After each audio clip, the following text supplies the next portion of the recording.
सोच तो लिया कर कि क्या बोल रहा है। तो दादी ने कहा, हाँ ऐसा ही समझो। तो सब दादी को शॉक होकर देखने लगे थे। दादी ने खुश होते हुए कहा, कल पायल अपने दोस्त और उसकी बेटी को लेकर यहाँ आने वाली है, और अगर विवान और उस लड़की ने एक दूसरे को पसंद किया तो कल ही इनकी शादी तय हो जाएगी। दादी की बात सुनकर विवान, जो सोफे के किनारे बैठा था, शौक लगने से नीचे गिर पड़ा। धड़ाम की आवाज से सब विवान को देखने लगे थे। विवान की हालत देखकर सबको हंसी आ रही थी। विवान को हाथ देकर उसे उठाते हुए तेजस बोला, अरे लोग प्यार में पड़ते हैं और तू है कि फ्लोर पर पड़ा है। तेजस की बात का मतलब समझे बिना ही विवान बोला, हाँ मैं भी प्यार में पड़ चुका हूँ और मैं उसी से शादी करना चाहता हूँ। अब शौक होने की सारी सबकी थी। जहाँ अब तक सब विवान पर हंस रहे थे, अब वो उसे घूर रहे थे। तनीश ने कहा, अभी क्या कहा इसने, ये किसी लड़की से प्यार करता है। तो मयंक ने विवान से पूछा, तुम किसी को पसंद करते हो और तुमने एक बार भी हमें बताना जरूरी तक नहीं समझा। शौर्य ने भी नाराज होते हुए कहा, तुम ऐसा कैसे कर सकते हो विवान ने इतनी बड़ी बात तुमने बताना भी जरूरी नहीं समझा। सब नाराजगी से विवान को घूर रहे थे। वही प्रेम अपने चेहरे पर बड़ी सी स्माइल सजाए सामने आया और बोला, मैं क्या सोच रहा था, कल आंटी अपनी पसंद की लड़की लेकर आ रही है, तो तुम भी अपनी पसंद की लड़की को कल यहाँ बुला लेना। दोनों में से जो बेस्ट होगी उससे तुम्हारी शादी फिक्स कर देंगे। प्रेम की बात सुनकर सबने एक साथ कहा, प्रेम चुप करो। सबको एक साथ चिल्लाते देखकर प्रिज्म जल्दी से आर्या और दादी के बीच में जाकर बैठ गया। तब भी सब प्रेम को घूर रहे थे। तो प्रेम ने कहा, अरे मैं तो सजेशन दे रहा था, अगर मेरा सजेशन पसंद नहीं आया तो मना कर देते, ऐसे सब मुझे डरा क्यों रहे हो।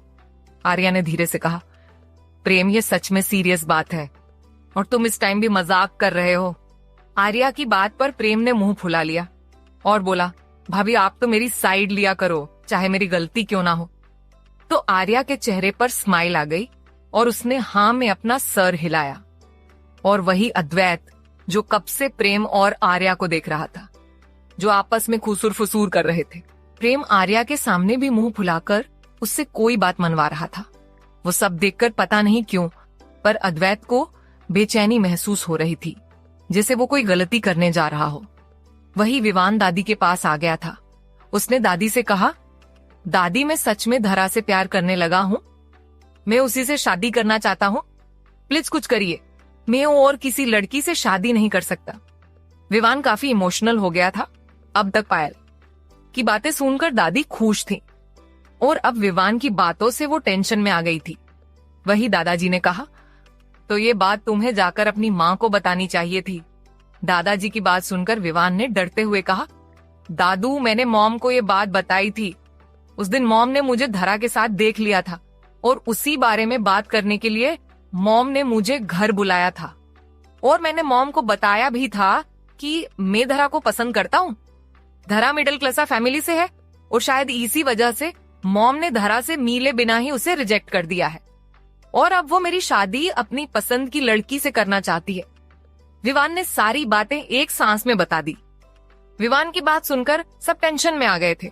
वही दादाजी तो चुप ही हो गए थे। आर्या और प्रेम किसी 5 साल के बच्चे की तरह सबको बारी बारी देख रहे थे, जैसे वेट कर रहे हो कि अब कौन बोलेगा। दोनों बेहद क्यूट लग रहे थे। सबने दोनों को नोटिस कर लिया था, पर कोई भी इतनी सीरियस टाइम में हंसना नहीं चाहता था। विवान ने दादी से कहा, दादी अब तो आप ही मेरी मदद कर सकती हैं, प्लीज कुछ करिए। वही दादी जो चुप थी वो एकदम से विवान पर भड़कते हुए बोली, हाँ, मेरे पास तो जादू की छड़ी है ना, जिसे घुमाते ही सब ठीक हो जाएगा। अगर तुम पहले मुझे बताते तो मैं धरा के बारे में शेखर और पायल से बात कर लेती, उन्हें समझाती। पर मैं अब उन्हें क्या बोलूंगी, वो कल सुबह 9 बजे हमारे घर पर आने वाले हैं, तो तुम ही बताओ मैं क्या बोलूंगी उनसे और कब। और मैं तो सोच रही थी तुमने ये बात मुझे अभी क्यों बताई, ये थोड़ा जल्दी नहीं हुआ। मेरे ख्याल से तुम्हें तब बताना चाहिए था जब हम सब बारात में खड़े होते और तू घोड़ी पर बैठा होता, और तब तुम्हें मुझे आकर बताना चाहिए था कि तुम इस लड़की से शादी नहीं करना चाहते, तुम धरा से प्यार करते हो। दादी की बातें सुनकर सब ठहाके लगाकर हंसने लगे थे। भले इस टाइम किसी का मन नहीं था, विवान का मजाक उड़ाने का वो सच में परेशान था। पर दादी ने उसे जिस तरह से डांटा था, कोई भी अपनी हंसी रोक नहीं पाया था। वही दादाजी को भी हंसी आ गई थी। दादाजी ने कहा, संजीवनी, तुम गुस्सा मत करो। तुम्हें पता है ना, जब तुम ऐसे गुस्सा करती हो तो तुम्हारी तबीयत खराब होती है। दादी ने दादाजी को देखा और बोली, मैं गुस्सा नहीं करना चाहती, पर देखो हमारे पोतों को एक से बढ़कर एक नमूने हैं सबके सब। पहले तो रायता फैलाते हैं और फिर समेटना मुझे पड़ता है। तो विवान ने दादी को मनाते हुए कहा, प्लीज दादी, मुझसे गलती हो गई, अगली बार ऐसी गलती नहीं होगी, पर इस बार बचा लीजिए। दादी कुछ कहती उससे। पहले प्रेम बोला, विवान, तुम लाइफ में कितनी बार शादी करने वाले हो? प्रेम की एक प्रॉब्लम थी, वो ज्यादा देर तक चुप नहीं रह सकता था। वही आर्या ने जल्दी से प्रेम का मुंह अपने हाथों से बंद किया और बोली, चुप करो प्रेम, वरना इस बार दादी दादू की डांट तुम्हें पड़ेगी। सब प्रेम और आर्या को देख रहे थे। दादी ने कहा, अब मैं कुछ नहीं कर सकती, कल वो लोग आ रहे हैं तो कल हमें उनसे मिलना ही होगा। और अब हमें अपने प्यार के बारे में बताया है तो धरा की फोटो दिखाने का एहसान कर ही दो। विवान ने अपने फोन में धरा की फोटो निकाली और दादी दादू को दिखाई और विवान उन्हें मनाते हुए बोला, नहीं दादी, आप उन्हें मना कर दो प्लीज, मैं नहीं देखना चाहता किसी लड़की को। तो दादी ने उसे घूरते हुए कहा, कल सिर्फ मिलना है, कल ही तुम्हें उस लड़की से शादी नहीं करनी जो ऐसे बच्चों की तरह जिद कर रहे हो। मेहमानों के जाते ही मैं पायल और शेखर से बात करूंगी, फिर देखते हैं आगे क्या करना है। आओ अब सब आराम करो, और कल जब तक मेहमान घर पर है सबको घर पर रुकना पड़ेगा, कोई बहाना नहीं चलेगा। क्या होगा कल जब धरा और विवान सामने आएंगे? कैसा होगा ये सरप्राइज दोनों के लिए। अगर मॉम ने आज ही मेरी शादी फिक्स कर दी तो मैं क्या करूंगा? तभी वहां प्रत्युष और अद्वैत आए। प्रत्युष ने कहा, विवान, क्या तुम्हें दादी पर भरोसा नहीं है? कल दादी ने क्या कहा था कि आज सिर्फ मिलना है, बाकी बातें वो नहीं होने देगी, तो तुम्हें दादी की बात सुननी चाहिए। फिर भी विवान का अपनी जगह से हिलने का मन नहीं था। ये देखकर अद्वैत बोला, विवान चलो नीचे, तुम मेहमानों के सामने अंकल और आंटी की ऐसे बेइज्जती नहीं कर सकते, वो अपने दोस्त क्या जवाब देंगे। मैं नहीं चाहता कि तुम अपनी बेवकूफी में दादी दादू अंकल आंटी सबका सर नीचे झुकाओ, तो नखरे बंद करो और चलो, नीचे मेहमान आ गए हैं। अद्वैत की बात खत्म होने से पहले विवान उठ खड़ा हो गया था। वहीं नीचे कनक, धरा और सूरज पहले ही अंदर आकर सोफे पर बैठ गए थे। और जब पायल और शेखर अंदर आए तो उन्हें देखकर कनक शॉक होकर कभी पायल को देख रही थी तो कभी सूरज को। सूरज ने स्माइल करते हुए कहा, ये रहा तुम्हारा सरप्राइज, वो बदमाश और कोई नहीं पायल का बेटा है। कनक खुश होते हुए आगे बढ़ी और पायल के गले लगी। पायल सूरज की दोस्त थी, पर उसकी कनक के साथ भी अच्छी बनती थी। इतने सालों बाद मिलने से दोनों खुश थीं। और वही शेखर सूरज को घूर रहे थे हमेशा की तरह, पर सूरज ने शेखर को इग्नोर किया और इससे शेखर और चिढ़ने लगे थे। पायल ने एक नजर धरा को देखा और कनक को इशारा किया। धरा तो बेचारी अपनी नजरें नीचे कर बैठी थी। पायल और शेखर धरा को देखकर खुश हो गए थे। धरा वाकई बहुत सुंदर लग रही थी। वही दादी ने भी जब धरा को देखा तो हैरान हो गई थी, क्योंकि कल ही विवान ने दादी को धरा की फोटो दिखाई थी। पायल ने दादी से कहा, दादी ये है धरा और ये सूरज, इससे तो आप जानती हो धरा इसकी बेटी है। दादी सारी बातें समझ चुकी थी। दादी ने पायल को देखा और ताना मारते हुए बोली, तुम एक जवान बेटे की माँ हो, पर आज भी तुम्हारी हरकतें ऐसी है जैसे तुम खुद अभी जवान हो। क्या जरूरत थी मेरे बच्चे को इतना परेशान करने की? पायल ने मुंह बनाया और बोली, क्या माँ, मैंने उसके लिए इतना सब प्लान किया और आप हो कि मुझे डांट रही हो। वो गधा तो किसी काम का नहीं है, उसकी जगह मुझे सब करना पड़ा। धरा तो बस सबको देख रही थी, पर उसे उनकी कोई बात समझ में नहीं आ रही थी। तभी पायल बोली, कहाँ है वो? क्या उसे नहीं पता कि हम यहाँ आ गए हैं? तो दादी ने कहा, मुंह फुलाए बैठा है, आता ही होगा। वही धरा अब सोचने लगी थी, ये कैसा लड़का है जो मुंह फुलाए बैठा है। मुझे भी आज यहाँ नहीं आना था, पर अपने माँ पापा के लिए यहाँ तक आ गए और वो लड़का होकर छुप कर बैठा है। वही दादी को याद आया कि आर्या अभी तक नीचे नहीं आई थी। वो पायल से आर्या को मिलवाना चाहती थी। दादी ने एक मेड को बुलाया और बोली, जाओ जाकर देखो कि आर्या रेडी हुई कि नहीं, अभी तक वो नीचे क्यों नहीं आई है। क्या होगा जब विवान और धरा एक दूसरे को देखेंगे? शेखर और सूरज में कैसी अनबन थी। आर्या दादी के बुलाने पर नीचे आएगी। अब आगे। धरा तो बस सबको देख रही थी, पर उसे उनकी कोई बात समझ में नहीं आ रही थी। तभी पायल बोली, कहाँ है वो? क्या उसे नहीं पता कि हम यहाँ आ गए हैं? तो दादी ने कहा, मुंह फुलाए बैठा है, आता ही होगा। वही धरा अब सोचने लगी थी, ये कैसा लड़का है जो मुंह फुलाए बैठा है। मुझे भी आज यहाँ नहीं आना था, पर अपने माँ पापा के लिए यहाँ तक आ गई, और वो लड़का होकर छुप कर बैठा है। वही दादी को याद आया कि आर्या अभी तक नीचे नहीं आई थी। वो पायल से आर्या को मिलवाना चाहती थी। दादी ने एक मेड को बुलाया और बोली, जाओ जाकर देखो कि आर्या रेडी हुई कि नहीं, अभी तक वो नीचे क्यों नहीं आई है। दादी की बात मानकर वो मेड आर्या के रूम में चली गई थी। जब वो मेड रूम में आई तो उसने देखा कि आर्या बेड पर आराम से सो रही थी। उस मेड ने भी आर्या को जगाना सही नहीं समझा और वैसे ही नीचे चली गई। पर अब उसके सामने एक परेशानी थी कि वो ये बात दादी को कैसे बताएगी। गम में मेहमान आए हुए थे और घर की बहू अभी तक सो रही थी। उस मेड ने दादी के पास नहीं जाना ही सही समझा और किचन में जाकर किचन का काम करने लगी। दादी बातों में आर्या को भूल गई थी, सब बातों में बिजी थे। दादाजी भी सबके साथ बैठे हुए थे। तभी किसी के आने की आहट हुई और सब उस तरफ देखने लगे। वहां पर एक नहीं नो लड़के खड़े थे और सारे एक से बढ़कर एक हैंडसम थे। कनक और सूरज तो आंखें फाड़े सबको देख रहे थे। ये इस घर के पोते थे या फिर किसी कंपनी के मॉडल जो एक साथ आए थे। वहीं धरा ने भी इतने सारे लड़के देखे तो देखती ही रह गई, पर फिर उसने अपनी नजरें दूसरी तरफ कर ली। एक एक कर सबने जब धरा को देखा तो शॉक हो गए थे। अद्वैत और प्रत्युष भी धरा को ही देख रहे थे। प्रत्युष ने विवान को कोहनी मारी और बोला, ये तो वही लड़की है धरा जिसकी कल तुमने हमें फोटो दिखाई थी। प्रत्युष की बात पर विवान ने अपना फोन जेब में रखा और आगे आया। वो सबके पीछे चल रहा था और जैसे ही उसने सामने बैठी धरा को देखा, देखता ही रह गया। उसे तो अपनी आंखों पर यकीन ही नहीं हो रहा था। उसने अपनी मॉम को देखा जो उसे ही देख रही थी। विवान के चेहरे पर बड़ी सी स्माइल आ गई थी।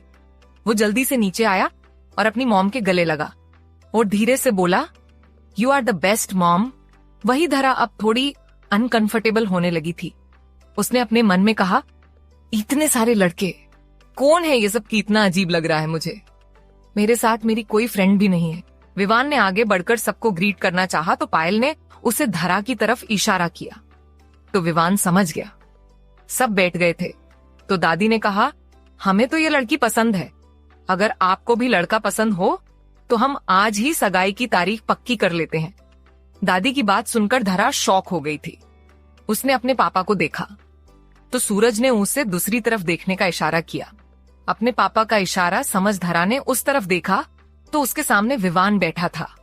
विवान को सामने देखकर धारा की आंखें बड़ी हो गई थीं। वो एकदम से बोल पड़ी, तुम यहाँ। तभी उसे एहसास हुआ कि कुछ तो गलत हुआ है। उसने अपने आसपास देखा तो सब उसे ही देख रहे थे। धरा सबको अपनी तरफ देखते देखकर शर्मा गई और उसने अपनी नजरें और अपना सर नीचे कर लिया। वही विवान ने जब धरा को ऐसे शर्माते देखा तो वो समझ गया था कि धरा भी उसे पसंद करती थी। कोई कुछ कहता उससे पहले विवान उठा और उसने धरा का हाथ पकड़कर उसे अपने साथ खींचते हुए बाहर की तरफ चला गया। बाकी सब हैरानी से दोनों को जाते हुए देख रहे थे। प्रेम ने कहा, कैसा लड़का है, अभी थोड़ी देर पहले तो कितने नखरे कर रहा था, मुझे नीचे नहीं आना, मुझे किसी लड़की से नहीं मिलना, और अब देखो लड़की का हाथ पकड़कर भाग गया। प्रेम की बात पर ईशान ने उसके मुंह में वहां रखी मिठाई डाली और बोला, ये वही लड़की है जिससे वो प्यार करता है बुद्धू। सब हंसने लगे थे। वही विवान खींचते हुए धरा को लेकर गार्डन में आ गया था। धरा ने उसे डांटते हुए कहा, ये कैसी हरकत थी विवान, सब क्या सोचेंगे हमारे बारे में? तुम मेरे माँ पापा के सामने मेरा हाथ कैसे पकड़ सकते हो? तो विवान ने सीधे उसे कमर से पकड़कर अपने करीब किया और बोला, तुम भूल रही हो, आज तुम्हारे माँ पापा तुम्हारा हाथ मेरे हाथों में देने के लिए ही आए हैं। तो मैंने तुम्हारा हाथ पकड़कर क्या गलत किया? धरा ने कुछ नहीं कहा और उससे दूर होने लगी तो विवान ने उसे और अपने करीब किया और उसकी आंखों में देखते हुए बोला, तो तुम भी मुझसे प्यार करती हो? धरा शर्मा गई थी और वो इधर उधर देखने लगी।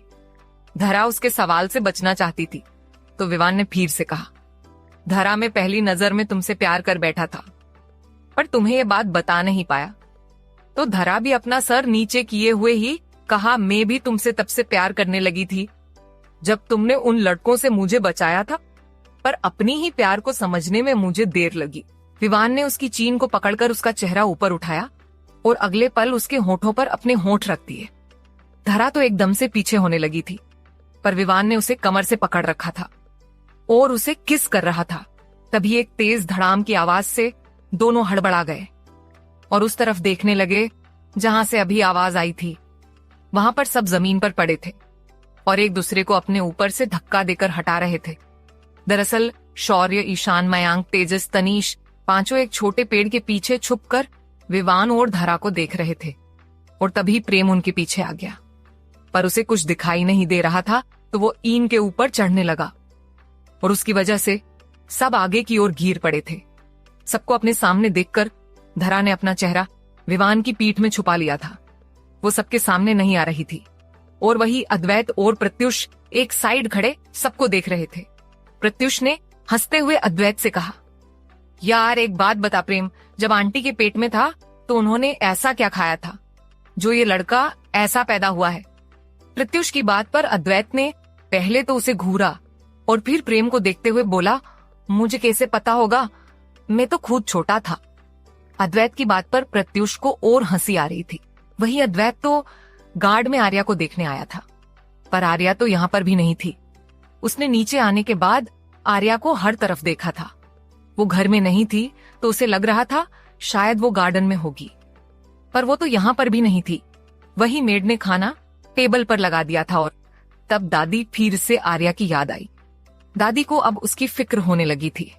दादी ने उस मेड को देखा जिसे उन्होंने आर्या के रूम में भेजा था, पर वो वहां पर नहीं थी।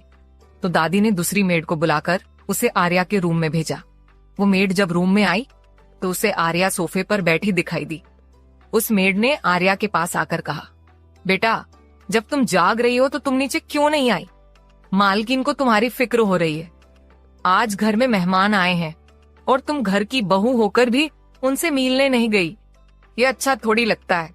उस मेड की बात पर आर्या ने कहा, आंटी अगर मैं जा सकती तो जरूर जाती और सबसे मिलती, पर मैं ऐसा नहीं कर सकती।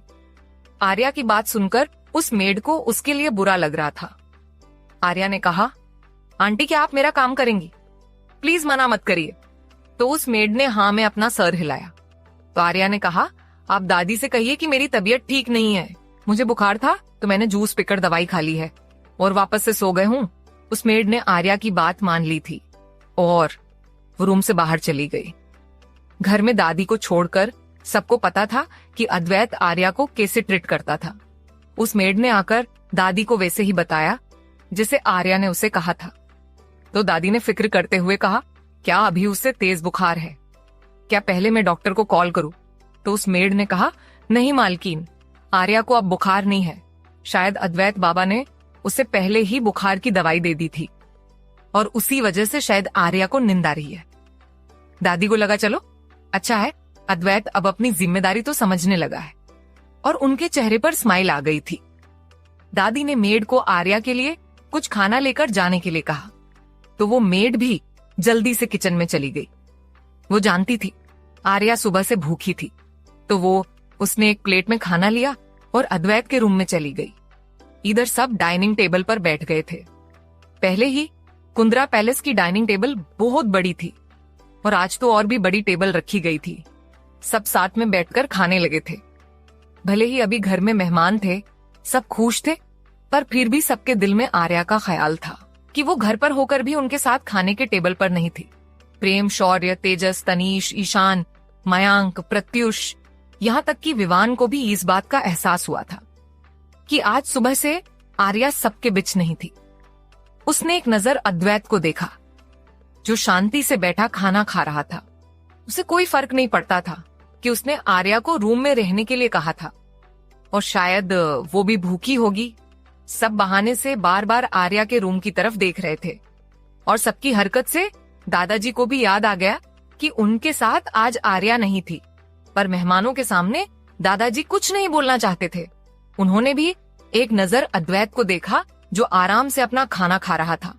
दादाजी ने अपने आप से कहा, पहले तो ये लड़का ऐसा नहीं था, पता नहीं ये उस बच्ची के साथ ऐसा क्यों बिहेव करता है, पर अब बहुत हुआ। मैं अब और इसकी बेवकूफी बर्दाश्त नहीं कर सकता। मुझे ही कुछ करना होगा, और वो भी जल्द से जल्द, ताकि संजीवनी को पता चलने से पहले सब ठीक हो जाए। और अब मुझे पता है कि मुझे क्या करना है। क्या करने के बारे में सोच रहे थे दादाजी? क्या दादाजी फिर से अद्वैत को सजा देंगे? अब आगे। पर मेहमानों के सामने दादाजी कुछ नहीं बोलना चाहते थे। उन्होंने भी एक नजर अद्वैत को देखा जो आराम से अपना खाना खा रहा था। दादाजी ने अपने आप से कहा, पहले तो ये लड़का ऐसा नहीं था, पता नहीं ये उस बच्ची के साथ ऐसा क्यों बिहेव करता है, पर अब बहुत हुआ। मैं अब और इसकी बेवकूफी बर्दाश्त नहीं कर सकता। मुझे ही कुछ करना होगा, और वो भी जल्द से जल्द, ताकि संजीवनी को पता चलने से पहले सब ठीक हो जाए। और अब मुझे पता है कि मुझे क्या करना है। सबने साथ में बैठकर खाना खाया। उसके बाद कनक और पायल साथ में चली गई थी। सूरज और शेखर अपने अपने ऑफिस चले गए थे। उनके जाने के बाद विवान ने धरा को सबसे मिलवाया और फिर वो दोनों भी चले गए थे। उसके बाद एक एक कर सब अपने अपने काम सूसे चले गए थे। अद्वैत भी जा रहा था, पर उसे दादाजी रोक लिया था और उस अपने स्टडी रूम में बुलाया था। अद्वैत को पता था उसके दादाजी अब उससे आर्या के बारे में पूछेंगे, और उसे फिर से आज उनकी डांट पड़ने वाली थी। पर इस बार उसके पास कोई बहाना नहीं था, तो उसने चुप रहना का सोचा और स्टडी रूम में चला गया।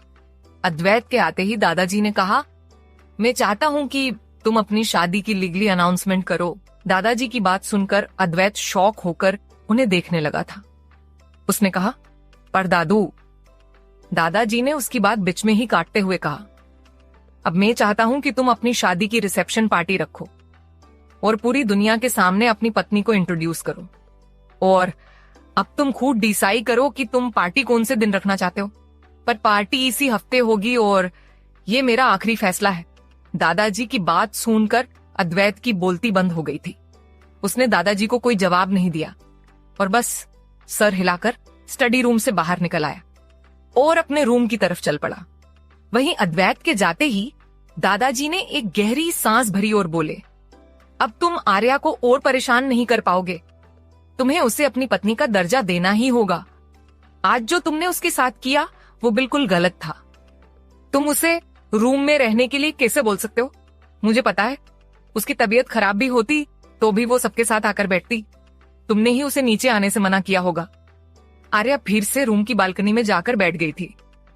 वहां बैठे बैठे उसे बचपन के दिन की याद आई। फ्लैशबैक।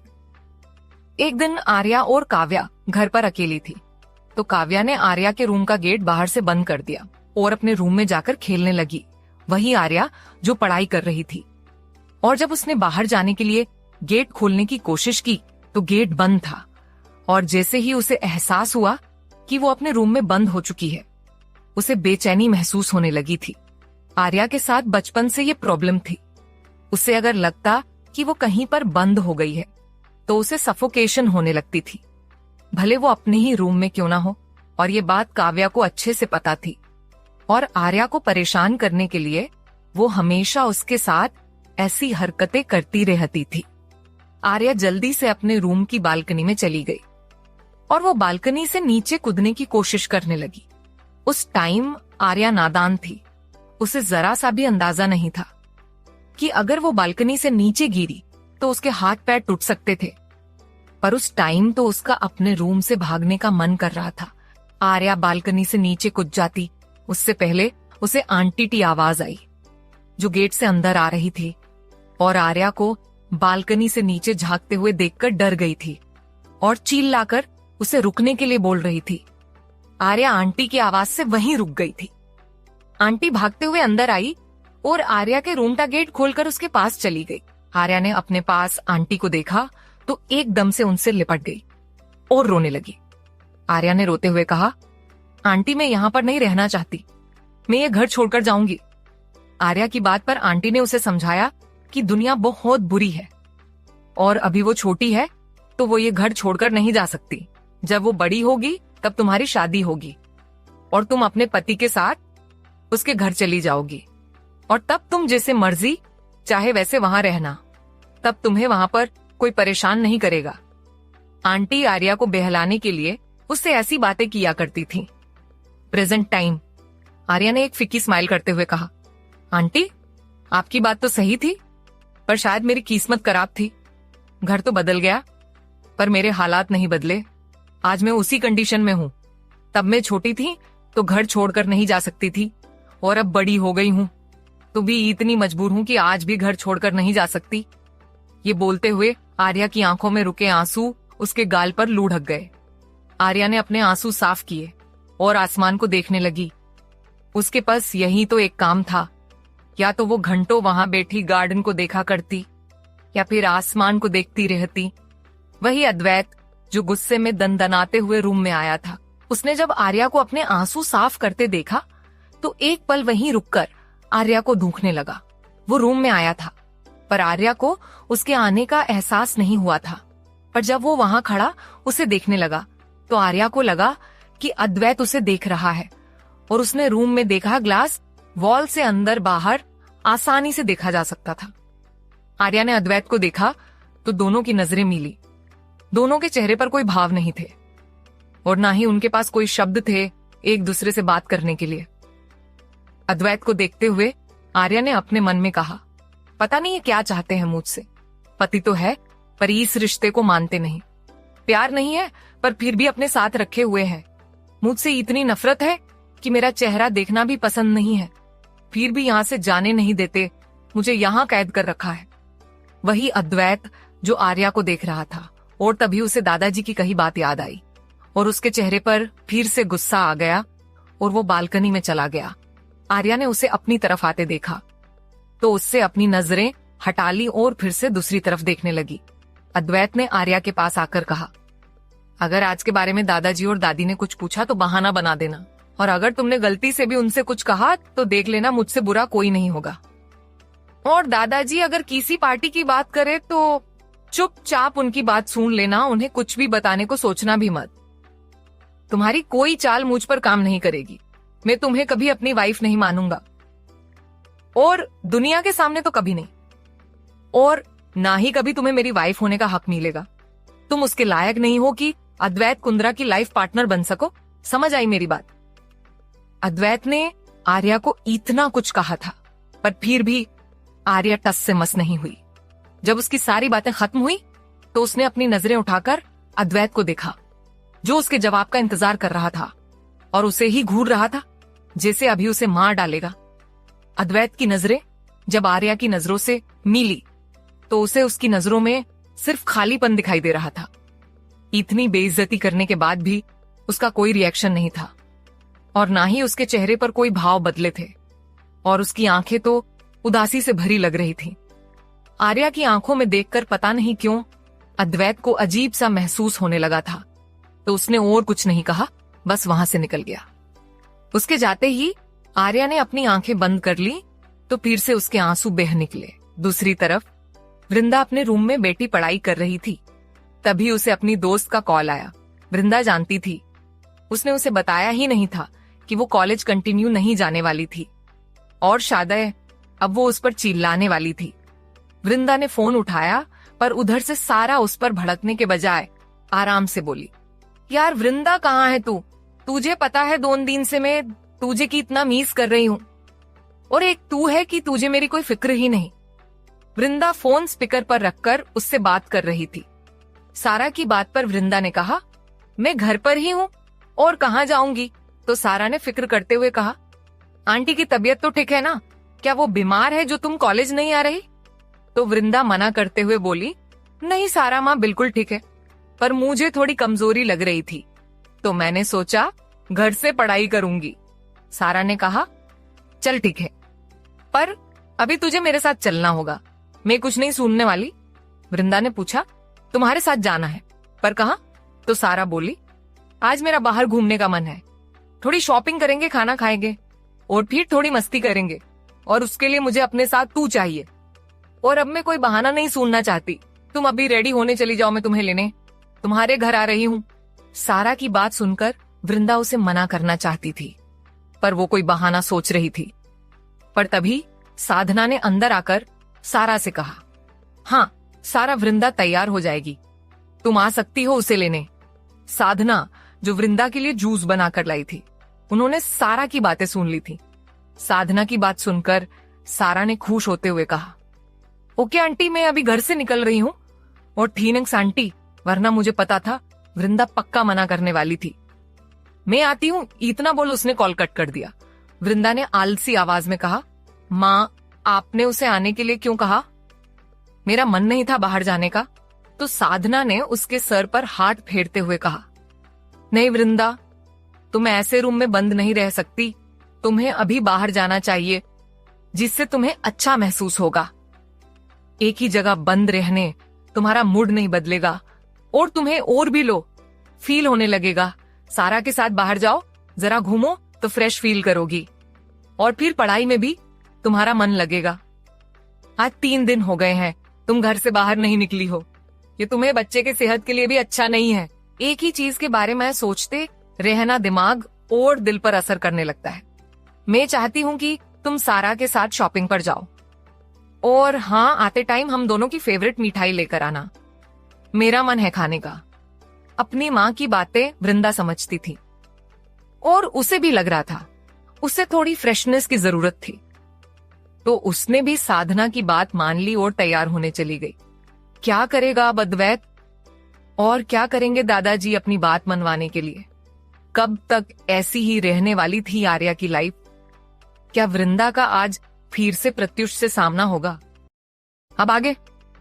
राहुल ने वर्तिका को शांत किया और बोला, बेबी तुम पहले रोना बंद करो, वरना हमारे बेबी को भी तकलीफ होगी, और तुम्हें किसी भी बात का टेंशन लेने की जरूरत नहीं है। जब तक मैं तुम्हारे साथ हूं तुम्हें कोई चोट नहीं पहुंचा सकता। मैं खुद स्वधा को सबक सिखाऊंगा, वो समझती क्या है खुद को। तो वर्तिका ने ही राहुल को बताया था कि कल स्वधा उनके घर पर होगी, क्योंकि कल मालती आंटी को हॉस्पिटल से डिस्चार्ज मिलने वाला है और वो घर जाने वाली है। तो राहुल अगर सबके सामने स्वधा से वो ब्रेसलेट मांगेगा तो स्वधा मना नहीं कर पाएगी। और राहुल भी बिना सोचे समझे स्वधा के घर चला गया था। प्रेजेंट टाइम राहुल के मन में अब वर्तिका को लेकर शक पैदा होने लगा था। वो सोचने लगा था, वर्तिका का कहना था कि स्वधा उसे परेशान कर रही थी, और मीशा ने कहा कि वर्तिका स्वधा को परेशान करती रहती है। राहुल को समझ नहीं आ रहा था कि उसे किसकी बातों पर यकीन करना चाहिए। तभी उसे वर्तिका का कॉल आने लगा था।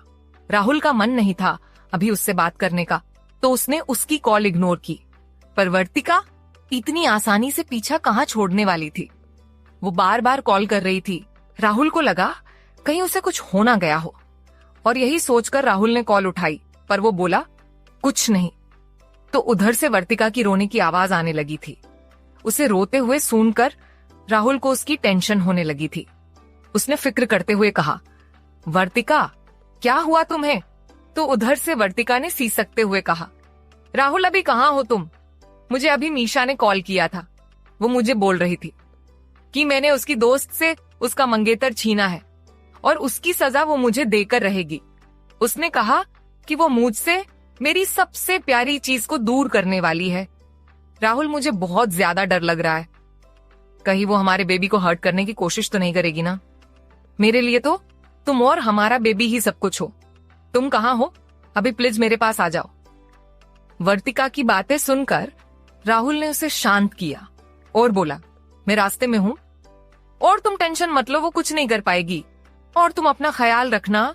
मैं शाम को तुमसे मिलने आ जाऊंगा और फिर हम बाहर डिनर करने चलेंगे। राहुल की बात पर वर्तिका ने उदासी से हाँ कहा और कॉल कट कर दिया।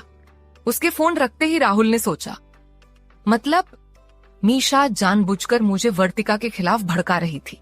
उसके लिए मेरे दिल में शक पैदा कर रही थी ताकि मैं वर्तिका पर बार बार शक करूं और हमारा रिश्ता खराब हो जाए। पर मैं ऐसा होने नहीं दूंगा। चाहे जो हो जाए, मैं अपने बच्चे को हर हाल में प्रोटेक्ट करूंगा। दूसरी तरफ वर्तिका ने अपना चेहरा ठीक किया और अपना टच अप करने लगी। उसने फिर से राहुल को अपनी बातों में उलझा लिया था। मीशा की बातों से राहुल के दिल में उसके लिए जो शक पैदा हुआ होगा, वर्तिका फिर से राहुल को अपनी बातों से मैनिपुलेट करने में कामयाब हुई थी, पर सवाल यह था कि वर्तिका को मीशा की बातों के बारे में पता कैसे चला था। फ्लैशबैक। दरअसल वर्तिका को उनके घर के पास रहने वाली आंटी से पता चला था कि आज मालती को घर लाने वाले थे और उसकी तैयारी कल से ही शुरू हो गई थी। तभी तो उसने कल ही राहुल को बताया था और आज वर्तिका को कहाँ चैन मिलने वाला था। सुबह उसने जैसे ही उस आंटी को कॉल किया तो उस आंटी ने उसे बताया कि स्वधा एक हैंडसम लड़के के साथ बड़ी सी गाड़ी में अपनी माँ को लेकर आई थी और वर्तिका समझ चुकी थी कि ये हैंडसम लड़का और कोई नहीं स्वधा का बॉयफ्रेंड होगा। तो वो राहुल के पीछे ही अपने पुराने घर आ गई थी। वो वहीं घर के बाहर कोने में विंडो के पास छुपी थी और घर के अंदर चल रही सारी बातें सुन रही थी। और जब उसने राहुल के पीछे मीशा को जाते देखा तो उसे मीशा पर बहुत गुस्सा आ रहा था। वो वहीं छुपकर मीशा की बातें सुन रही थी। मीशा ने सब सच राहुल को बता दिया था और सब सुनकर उसका तो मन कर रहा था वो अभी जाकर मीशा को 2-4 थप्पड़ मारे, पर यह गलती नहीं कर सकती थी। उसने चुपचाप उसकी सारी बातें सुनी और जैसे ही मीशा वापस घर के अंदर चली गई, वर्तिका वहां से बाहर निकल गई और जाते हुए रास्ते में उसने ये प्लान बनाया और राहुल को कॉल करने लगी।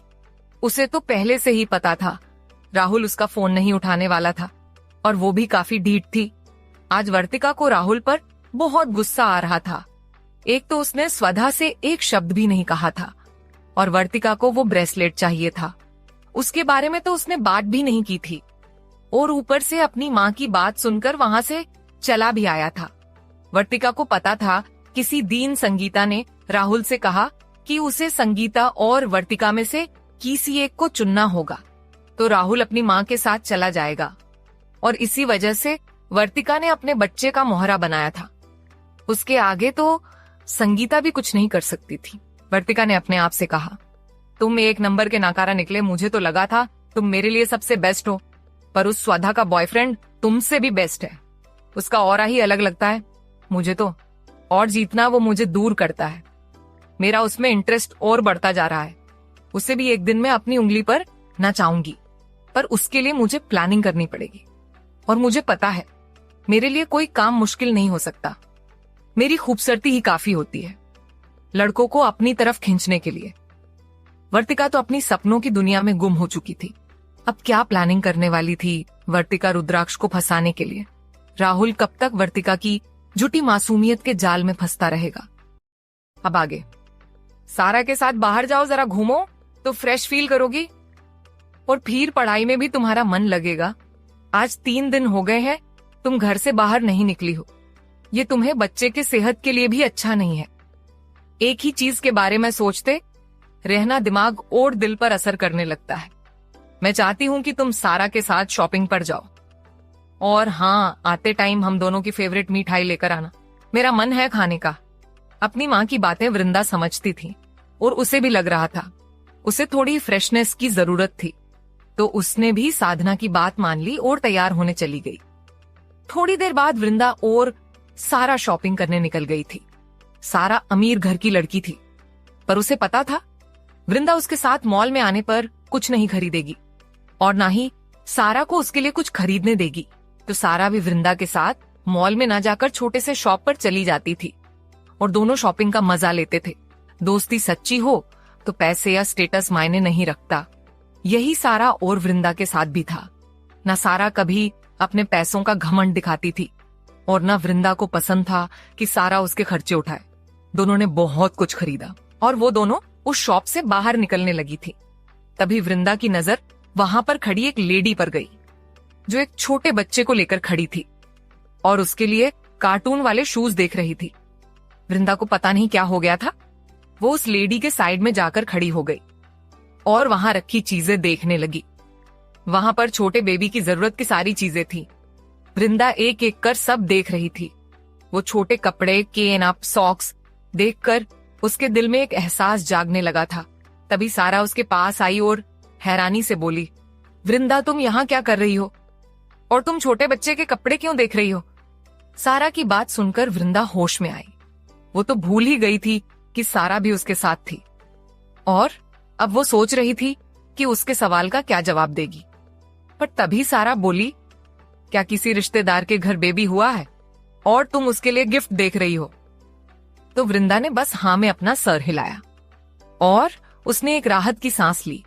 वही उनकी बात सुनकर सामने काउंटर पर खड़ी लड़की बोली, मैम, अगर आप किसी बेबी के गिफ्ट देने के लिए कुछ लेना चाहती है तो आपको एक बार इसे देखना चाहिए, ये नया कलेक्शन है।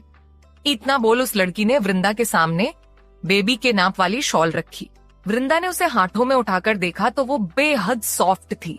उस लड़की ने स्माइल करते हुए कहा, इसे लेने का और एक फायदा है, आपको अगर पता ना हो कि बेबी बॉय है या गर्ल तो आपको टेंशन लेने की जरूरत नहीं, ये वेयर दोनों के लिए यूज होता है। उस लेडी की बात सुनकर वृंदा ने स्माइल करते हुए उसे पी न करने के लिए कहा। उसे भी वो शॉल बेहद पसंद आई थी। दोनों बातें करते हुए फिर वहां से निकल गई। सारा ने कहा, यार वृंदा, मुझे ना बहुत भूख लगी है, चल ना पहले हम खाना खाते हैं। तो वृंदा मान गई। फिर वो दोनों एक 5 स्टार होटल पहुंचे। तो वृंदा ने सारा को घूर के देखा तो सारा ने अपने दांत दिखाते हुए कहा, यहाँ का पास्ता बहुत टेस्टी है। मैंने जब लास्ट टाइम खाया था तभी मैंने सोच लिया था कि अगली बार हम दोनों साथ में यहाँ आएंगे। मैं तेरे बारे में सोचती हूँ ना, तो तुझे भी मेरे बारे में सोचना चाहिए। मुझे भी लगता है कि मैं अपनी बेस्टी के साथ यहाँ पर आऊं, और तू है कि तुझे हमेशा अपने उसूल प्यारे होते हैं। सारा की बात पर वृंदा ने उसके सर पर चपत लगाई और बोली, चल अब और नौटंकी करने की जरूरत नहीं है।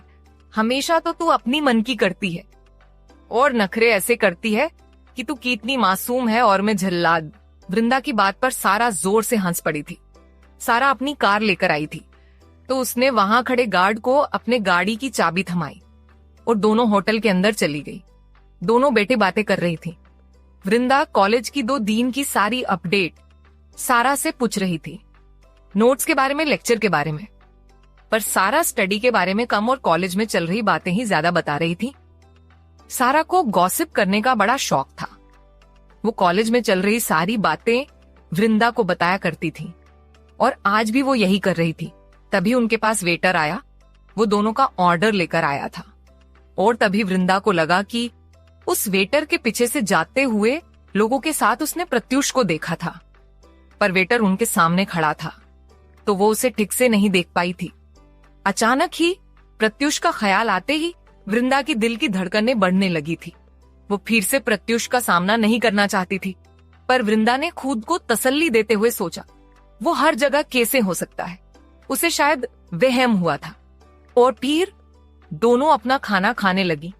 सारा ने बहुत सी डिशेस ऑर्डर की थी। वृंदा को अचानक से वॉमिटिंग जैसा फील होने लगा था। पता नहीं कि इस डिश की स्मेल से उसे ऐसा हो रहा था, पर वृंदा ये बात सारा के सामने नहीं आने दे सकती थी। तो वृंदा वॉशरूम का बोलकर वहां से उठकर वॉशरूम की तरफ चली गई। सारा अपना फोन देखते हुए अपना खाना खा रही थी तो उसने वृंदा के चेहरे पर ज्यादा ध्यान नहीं दिया था।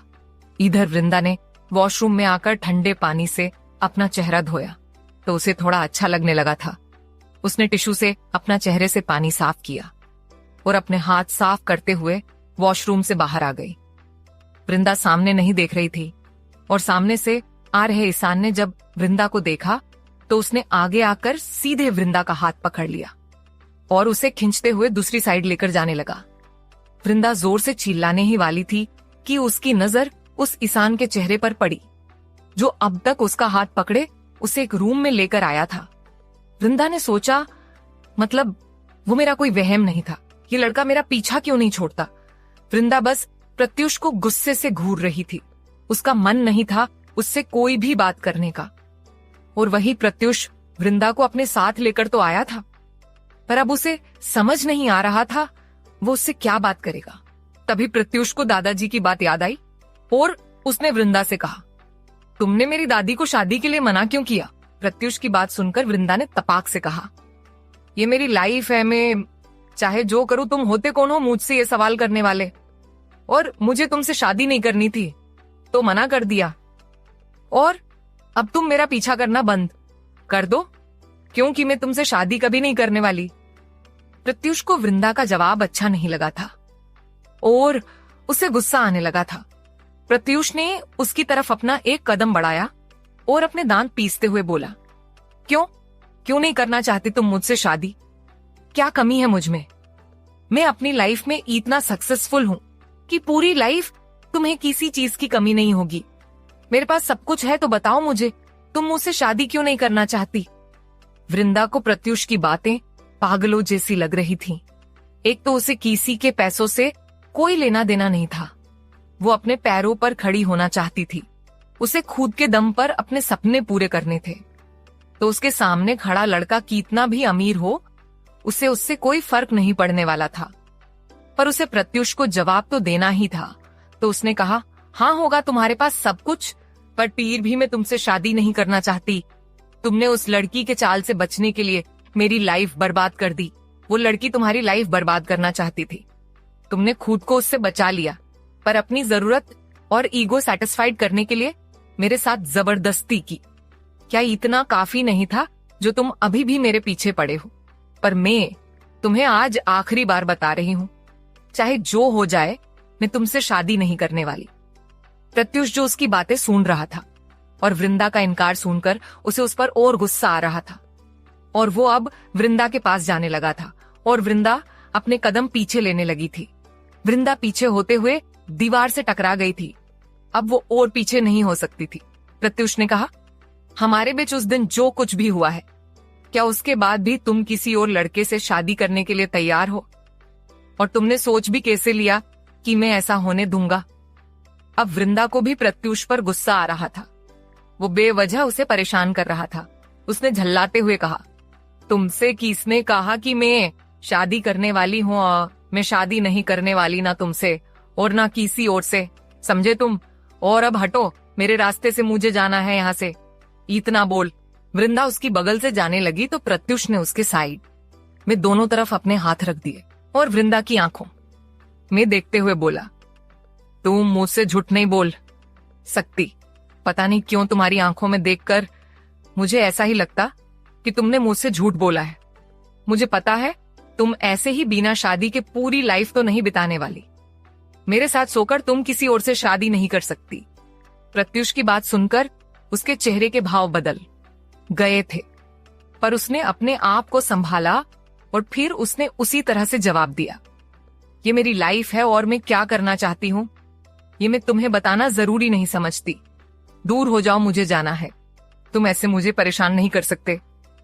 वृंदा के बार बार मना करने से प्रत्युष का गुस्सा अब बढ़ता ही जा रहा था। उसने कहा, मैं मानता हूं कि उस दिन मेरी गलती थी, पर मैं ये भी नहीं भूला हूं कि तुमने अपना एबॉर्शन कराया है। पर मैं अब उस बात को पीछे छोड़कर तुमसे शादी करना चाहता हूं और तुम्हें मुझसे शादी करनी ही होगी, इसमें तुम्हारी मर्जी हो या ना हो। प्रत्युष की बात सुनकर भी वृंदा हैरान थी। वही प्रत्युष वृंदा के चेहरे के भाव नोटिस कर रहा था। वो वृंदा की आंखों में देखकर ही समझ गया था कि वृंदा अभी भी उसे मना ही करेगी, और हुआ भी वैसा ही। वृंदा ने उसका हाथ हटाने की कोशिश करते हुए कहा, मुझे तो तुम पागल लग रहे हो, सन की कही के। और तुमने सोचा भी कैसे मैं तुम्हारी धमकी से डर जाऊंगी और तुमसे शादी करने के लिए हाँ बोलूंगी? तो बहुत बड़ी गलत फहमी में हो तुम। इतना बोल वृंदा ने प्रत्युष का हाथ झटका और जाने लगी, पर अगले पल प्रत्युष ने उसे पकड़ा और वापस उसे दीवार से सटा दिया और अपने दांत पिसते हुए बोला, मैंने तुम्हारे साथ नशे में जो किया था वो सब मैंने अपनी दादी को बता दिया है और अब उसका कहना है कि मुझे हर हाल में तुमसे ही शादी करनी पड़ेगी और मैं उनकी बात कभी नहीं काटता। तो अब तुम्हें मुझसे ही शादी करनी पड़ेगी। और एक बात मुझे पता है, तुमने अपनी माँ को उस दिन के बारे में झूठ बोला है। शायद तुम्हें डर है कि तुम्हारे साथ जो कुछ हुआ उसे सुनकर तुम्हारी माँ की तबीयत बिगड़ सकती है, इसीलिए तुमने उनसे सच छुपाया है। अगर तुम नहीं चाहती कि उस दिना का सच तुम्हारी माँ को पता चले तो तुम्हारे पास एक ही रास्ता बचा है, तुम्हें मेरी बात मानकर मुझसे शादी करनी पड़ेगी। इसमें तुम्हारी मर्जी हो या ना हो, समझी तुम? और कल ही मैं अपनी फैमिली लेकर तुम्हारे घर आ जाऊंगा, तो चुपचाप से शादी के लिए मान जाना। मैं अपनी फैमिली के सामने कोई तमाशा नहीं चाहता। इतना बोल प्रत्युष साइड हो गया था और उसके साइड होते ही वृंदा बिना एक पल गवाए वहां से भागती हुई बाहर चली गई थी। प्रत्युष की बातें सुनकर वो घबरा गई थी और उसकी घबराहट देखकर ही प्रत्युष ने उसे जाने दिया था। क्या वृंदा प्रत्युष की धमकी से डरकर उससे शादी करने के लिए मान जाएगी?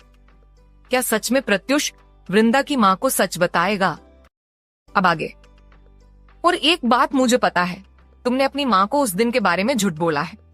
शायद तुम्हें डर है कि तुम्हारे साथ जो कुछ हुआ उसे सुनकर तुम्हारी मां की तबीयत बिगड़ सकती है, इसीलिए तुमने उनसे सच छुपाया है। अगर तुम नहीं चाहती कि उस दिना का सच तुम्हारी मां को पता चले तो तुम्हारे पास एक ही रास्ता बचा है। तुम्हें मेरी बात मानकर मुझसे शादी करनी पड़ेगी। इसमें तुम्हारी मर्जी हो या ना हो, समझी तुम? और कल ही मैं अपनी फैमिली लेकर तुम्हारे घर आ जाऊंगा, तो चुपचाप से शादी के लिए मान जाना। मैं अपनी फैमिली के सामने कोई तमाशा नहीं चाहता। इतना बोल प्रत्युष साइड हो गया था और उसके साइड होते ही वृंदा बिना एक पल गवाए वहां से भागती हुई बाहर चली गई थी। प्रत्युष की बातें सुनकर वो घबरा गई थी और उसकी घबराहट देखकर ही प्रत्युष ने उसे जाने दिया था। वृंदा की सांसें और धड़कनें दोनों तेज हो चुकी थीं। जब वो वहां से बाहर निकल आई तो एक जगह रुककर उसने अपने आप को शांत किया और फिर सारा के पास चली गई। वहीं सारा ने जब वृंदा को देखा तो चीढ़ते हुए बोली, यार तू वॉशरूम गई थी या फिर पूरा होटल घूमने गई थी? कितनी देर से मैं यहाँ तुम्हारा वेट कर रही हूँ। अभी अगर तुम नहीं आती ना तो मैं खुद तुम्हें ढूंढने आ जाती। और तुम्हारे चेहरे को क्या हुआ है? तुम कुछ बदली हुई लग रही हो। सारा की बात सुनकर वृंदा ने अपने चेहरे को छू कर देखा और बोली, मुझे क्या हुआ है? तो सारा ने कहा, वैसे तू इतनी देर कहाँ थी? तो वृंदा को प्रत्युष की याद आई और उसने अपना मुंह बनाते हुए कहा, आते टाइम एक पागल से टकरा गई थी और उससे ही बेहस करने में मुझे इतनी देर हो गई। वृंदा की बात पर सारा हंसते हुए बोली, कहीं तुमने उसे थप्पड़ तो नहीं मारा ना हमेशा की तरह? तो वृंदा ने प्रत्युष की बातें और उसका बिहेवियर याद करते हुए कहा, हाँ सही कहा तुमने मुझे, ना उसे एक थप्पड़ मार देना चाहिए था, ती भी शायद उसे मेरी बात समझ आती। सारा को हंसी आ रही थी। उसने वृंदा का मजाक उड़ाते हुए कहा, कब तक तुम अपने पीछे आने वाले लड़कों को थप्पड़ मारकर दूर भगाओगी? पर देखना एक दिन कोई ऐसा लड़का आएगा जो तुम्हारा थप्पड़ खाकर भी तुम्हारा पीछा नहीं छोड़ेगा, तब तुम क्या करोगी? सारा की बातें सुनकर वृंदा चीढ़ रही थी। पहले ही प्रत्युष और उसकी बातें उसके दिमाग में घूम रही थी। उसने सारा को घूरते हुए कहा, मैं उसे तब तक थप्पड़ मारूंगी जब तक वो उल्टे पैर भाग नहीं जाता, समझी तुम? सारा ने हाँ में अपना सर हिलाया और एक आइसक्रीम वृंदा को देते हुए बोली, यार एक तू है जिसके पीछे कॉलेज के सारे लड़के पागल है और तू किसी को भाव नहीं देती, और एक मैं हूँ, तुम्हें छोड़कर कोई मुझे भाव नहीं देता। सारा की बात सुनकर वृंदा को हंसी आ गई थी। सारा ने उसे देखकर कहा, वैसे एक बात बता, अभी जो लड़का तुमसे टकराया था वो दिखने में कैसा था? सारा की बात पर वृंदा उसे बुरी तरह घूरने लगी थी। तो सारा ने अपनी बत्तीसी दिखाई और बोली, हाँ पता है वो पागल था, पर क्या वो हैंडसम था? तुझे तो हैंडसम लड़कों पर भी तरस नहीं आता, उनके मुंह पर उन्हें मना कर देती हो। वृंदा को पता था गॉसिप करना और लड़कों के बारे में बातें करना ये सारा की हॉबी थी। उसने अपने सर पर हाथ रखकर सारा को बोरियत से देखने लगी और वृंदा का ऐसा रिएक्शन देखकर सारा का मुंह बन गया था। आइसक्रीम खत्म कर दोनों बाहर आ गई थी और अपनी गाड़ी लेने जा रही थी। तभी सारा की नजर प्रत्युष पर पड़ी जो अपनी गाड़ी के पास खड़ा था और फोन पर बात कर रहा था। सारा ने वृंदा का हाथ पकड़ा और प्रत्युष की तरफ इशारा करते हुए बोली, यार वृंदा एक बार देखना तरफ वो लड़का कितना ज्यादा हैंडसम है। सारा के इशारा करने से वृंदा ने उस तरफ देखा जहां सारा आंखों में चमकली देख रही थी और उसकी नजर प्रत्युष पर पड़ी। उसका चेहरा शांत लग रहा था और वो बेहद डैडसम और चार्मिंग लग रहा था। उसकी अट्रैक्टिव पर्सनैलिटी देखकर सारा तो पागल हो चुकी थी और वृंदा भी प्रत्युष को एकटक देख रही थी। सारा ने एक्साइटेड होकर कहा, काश मैं उस लड़के को करीब से देख पाती। वृंदा, मेरा तो मन कर रहा है कि मैं अभी जाकर उसे प्रपोज करूं। सारा की बातें सुनकर वृंदा की आंखें बड़ी हो गई थी और उसे याद आने लगा था कि कुछ देर पहले प्रत्युष उसके कितना करीब आ गया था। वृंदा ने सारा के सर पर चपत लगाई और बोली, चल यहाँ से, वो पागल है और उसे देखकर अब तू पागलों वाली हरकतें मत कर। वही प्रत्युष जो अपनी गाड़ी में बैठकर वहां से जा रहा था, पर उसकी नजरें वृंदा पर पड़ी और दोनों की नजरों से मिली। पर अगले पल वृंदा ने उससे अपनी नजरें फेर ली और प्रत्युष की आंखें डार्क हो गईं। इधर वृंदा की डांट सुनकर सारा का मुंह बन गया था और उसने नाराज होते हुए कहा, तुझे खुद किसी लड़के में इंटरेस्ट नहीं है और तू मुझे भी किसी लड़के की तरफ देखने नहीं देती। तेरी वजह से आज मैं सिंगल पड़ी हूं। कितना हैंडसम लड़का था। अगर वो मेरा बॉयफ्रेंड बन जाता तो हमारी जोड़ी कितनी अच्छी लगती, पर तुमने तो एक पल में उस पर पागल का टॉग लगा दिया। वैसे हर लड़का तुम्हें पागल ही लगता है। ये सब बड़बड़ाते हुए वो वृंदा के पीछे चल रही थी और अब तक वो दोनों पार्किंग में अपनी गाड़ी के पास आ गई थी। सारा अचानक तेज आवाज में बोली, कहीं तुम जिससे टकराई थी वो यही लड़का तो नहीं था? हाँ, शायद वो यही लड़का था, तभी तुमने उसे पागल कहा है ना? वृंदा ने अपने मन में कहा, इस लड़की से कोई भी बात छुपती क्यों नहीं है? और पढ़ाई में तो इसका दिमाग ही इतना तेज नहीं चलता, पर ऐसी चीजों में इसका दिमाग कुछ ज्यादा ही तेज हो जाता है। उसने सारा को घूरा और गाड़ी में बैठ गई। उसके रिएक्शन से सारा समझ गई थी कि उसका शक सही था और अब उसकी बकबक शुरू हो चुकी थी। घर आने तक वो कुछ ना कुछ तो बोल ही रही थी। जब वृंदा का घर आया तो उसने सारा से कहा, ऐसे हर लड़के के पीछ मत भागा करो। जो लड़का तुम्हारी किस्मत में होगा वो खुद तुम्हारे सामने आएगा। वृंदा की बात पर सारा का मुंह बन गया था। उसने अपना मुंह पिचकाया और बोली, तुम्हारे इसी थॉट की वजह से अब तक तुम भी सिंगल हो और मैं भी सिंगल हूँ। पता नहीं मेरी किस्मत वाला लड़का कहाँ मर गया है जो अब तक मुझे नहीं मिला है।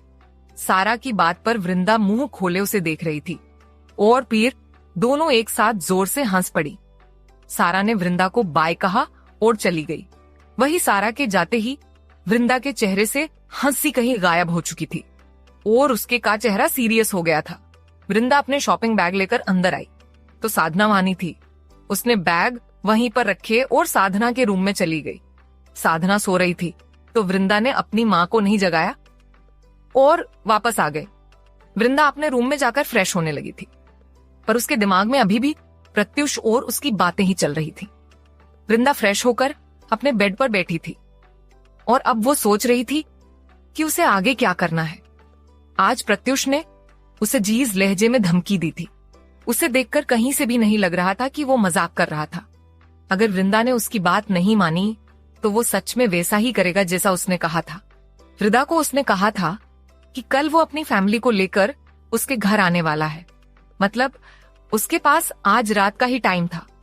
अब वो एक रात में क्या ही कर सकती थी। और तो और उसने कहा था कि उसने उस दिन के बारे में अपने घर वालों को पहले ही बता दिया है और वो भी चाहते थे कि वृंदा से उसकी शादी हो जाए। मतलब अब उसके पास ये रास्ता भी नहीं था। वृंदा को अब वहां से भाग जाने का मन कर रहा था और तभी उसे कुछ याद आया और उसने अपना फोन लेकर अपनी नानी को कॉल किया। उनसे थोड़ी देर बात करने के बाद वृंदा ने कॉल कट की और अपने आप से बोली, अब कल तुम जब अपनी फैमिली के साथ यहाँ आओगे तो यहाँ तुम्हें कोई नहीं मिलेगा, फिर ढूंढते रहना तुम। दरअसल वृंदा प्रत्युष से नफरत नहीं करती थी। उसे पता था उस दिन सारी गलती उसकी भी नहीं थी, वो नशे में था। पर अगले दिन जो उसने चेक और उसके साथ वृंदा के लिए नोट छोड़ा था वो उसके दिल पर गहरा घाव कर चुका था और उस वजह से वो प्रत्युष को फिर कभी देखना भी नहीं चाहती थी। और ऊपर से उस दिन जब प्रत्युष उससे अबॉर्शन की बात कर रहा था तब उसे देखकर वृंदा अंदर तक डर चुकी थी। उसे यही लग रहा था कि प्रत्युष उसके बच्चे को उससे छीन लेगा और अभी भी उसे शक था कि वृंदा प्रेग्नेंट है और उसी वजह से वो उससे जबरदस्ती से शादी करना चाहता था और शायद बाद में वो अपने बच्चे को अपने पास रख लेगा और उसे बच्चे से दूर कर देगा। वृंदा की ये अपनी सोच थी। भले वो गलत सोच रही थी पर वो अपने बच्चे के लिए कुछ भी कर सकती थी। दूसरी तरफ जतीन गार्डन के एक साइड जाकर किसी से फोन पर बात कर रहा था। मुझे पता चला है कि कल रात होने वाली पार्टी में आर्या आने वाली है। अब वो किसके साथ वहां आने वाली है मुझे नहीं पता, पर कल अगर वो सच में वहां आई तो समझो हमारा काम हो गया। कर पार्टी के बाद ही वो आपके फार्म हाउस पर पहुंच जाएगी। बस आज रात का इंतजार कीजिए, मुझे पक्की खबर मिली है और मैंने सारा इंतजाम भी कर दिया है, फाइनली सब ठीक हो जाएगा। इतना बोल जतीन ने कॉल कट किया और घर के अंदर चला गया। वही कोई था वहां पर जिसने जतीन की सारी बातें सुन ली थी। कौन था वहां जिसने जतीन की बातें सुन ली थी? और क्या वो शख्स आर्या को बचाने के लिए कुछ करेगा? कहाँ जाने के बारे में सोच रही थी वृंदा। और प्रत्युष क्या करेगा जब उसे वृंदा का घर खाली मिलेगा? जतीन पार्टी के बाद कीस के फार्म हाउस आर्या को भेजने की बात कर रहा था। अब आगे जतीन गार्डन के एक साइड जाकर किसी से फोन पर बात कर रहा था। मुझे पता चला है कि कल रात होने वाली पार्टी में आर्या आने वाली है। अब वो कीस के साथ वहां आने वाली है मुझे नहीं पता, पर कल अगर वो सच में वहां आई तो समझो हमारा काम हो गया। कर पार्टी के बाद ही वो आपके फार्म हाउस पर पहुंच जाएगी। बस आज रात का इंतजार कीजिए, मुझे पक्की खबर मिली है और मैंने सारा इंतजाम भी कर दिया है, फाइनली सब ठीक हो जाएगा। इतना बोल जतीन ने कॉल कट किया और घर के अंदर चला गया। वही कोई था वहां पर जिसने जतीन की सारी बातें सुन ली थी। दूसरी तरफ नक्श और आशना हनीमून का मजा ले रहे थे। नक्श ने आशना को मनाली की हर जगह पर घुमाया था।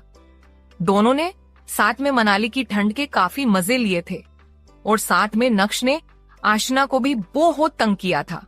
आज भी वो पूरा दिन बाहर घूमकर थक चुके थे और जब दोनों रूम में आए तो नक्श ने आशना को गोद में उठा लिया तो आशना ने नक्श के सीने पर मारते हुए बोली, नक्श छोड़ो मुझे थकान महसूस हो रही है। अब मुझ में जरा भी ताकत नहीं बची कि मैं तुम्हें झेल सकूं। आशना झल्लते हुए ये सब बोल रही थी। वो आज नक्श पर बहुत चिढ़ी हुई थी क्योंकि उसे पता था अब नक्श आगे क्या करने वाला था। आशना के चिढ़े हुए चेहरे को देखकर नक्श ने उसकी नाक पर बाइट किया और बोला, तुम्हारी नाक पर हमेशा गुस्सा क्यों रहता है? तो आशना ने खा जाने वाली नजरों से उसे देखा तो नक्श ने उसे देखकर स्माइल की और बोला, मुझे पता है तुम थकी हुई हो, पर मैं तो तुम्हारी थकान उतारने में मदद कर रहा था। नक्श की बात आशना के सर के ऊपर से चली गई थी और वो ना समझी मैं नक्श को देखने लगी थी। नक्श उसे लेकर अब तक बाथरूम में आ गया था और अंदर आते ही उसने गर्म पानी से भरे बाटब में आशना को बिठाया। हल्के गर्म पानी में बैठने से आशना को अच्छा लग रहा था, पर तभी नक्श खुद भी उसके साथ टब में आकर बैठ गया और नक्श को अपने साथ टब में बैठते देखकर आशना हैरानी से उसे देख रही थी। आशना ने मुंह बनाते हुए कहा, नक्श तुम मुझे इतना परेशान क्यों करते हो? तो नक्श ने उसे अपने पास खिंचा और आशना के कान पर किस करते हुए बोला, क्योंकि मैं तुमसे हद से ज्यादा प्यार करने लगा हूं और बेबी ये हमारा हनीमून टाइम है तो हमें जरा भी टाइम वेस्ट नहीं करना चाहिए। नक्श की बातें सुनकर आशना शर्म से पानी पानी हो चुकी थी। उसने कुछ नहीं कहा और ना कोई हरकत की। तो नक्श ने अपने हाथ आगे ले जाकर आशना के टॉप के बटन खोलने शुरू कर दिए और उसके टॉप को निकालकर टब से बाहर फेंक दिया। आशना ने जल्दी से अपने हाथ अपने सीने पर रख दिए। नक्श ने फिर अपना भी शर्ट निकालकर फेंक दिया और आशना के पेट पर हाथ रखकर उसे अपनी तरफ खींचा तो आशना की पीठ नक्श के सीने से जा टकराई। आशना से कुछ बोला तक नहीं जा रहा था। नक्श ने उसके दोनों हाथ पकड़कर बाट टब के किनारे पर रखे और अपने हाथ को आगे ले जाकर उसके सीने पर हरकत करने लगा। आशना ने कसकर अपनी आंखें बंद कर ली थी, पर नक्श की हरकतें उसे मुंह खोलने पर मजबूर कर रही थी।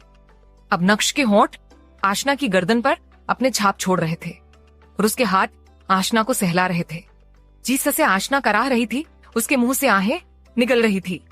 नक्श ने उसे पलटकर अपनी तरफ घुमाया और उसके कांपते होठों को अपने होठों से जकड़ लिया। नक्श उसे डिक किस कर रहा था और साथ साथ दोनों के बच्चे कुचे कपड़े भी अब फ्लोर पर गिर रहे थे। नक्श ने आशना को पूरी तरह अपने ऊपर खींच लिया और नक्श क्या करने वाला था यह समझकर आशना ने मना करने की कोशिश करते हुए कहा, नक्श नहीं मैं ऐसे। पर आशना की नक्श के आगे एक नहीं चली। वो कुछ करती उससे पहले नक्श ने उसकी कमर पर अपनी पकड़ बनाई और उसे अपने आगोश में समा लिया।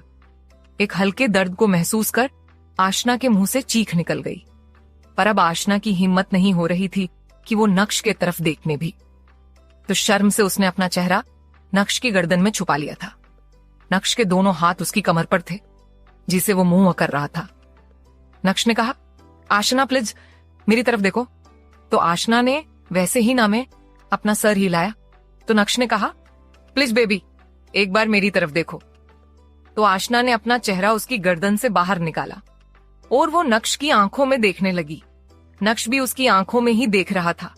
उसने उसके सर को अपने पास किया और उसके होठों पर अपने होठ रखकर उसे फिर से किस करने लगा। और देखते ही देखते दोनों की गर्म सांसें उस बाथरूम में महकने लगी थीं।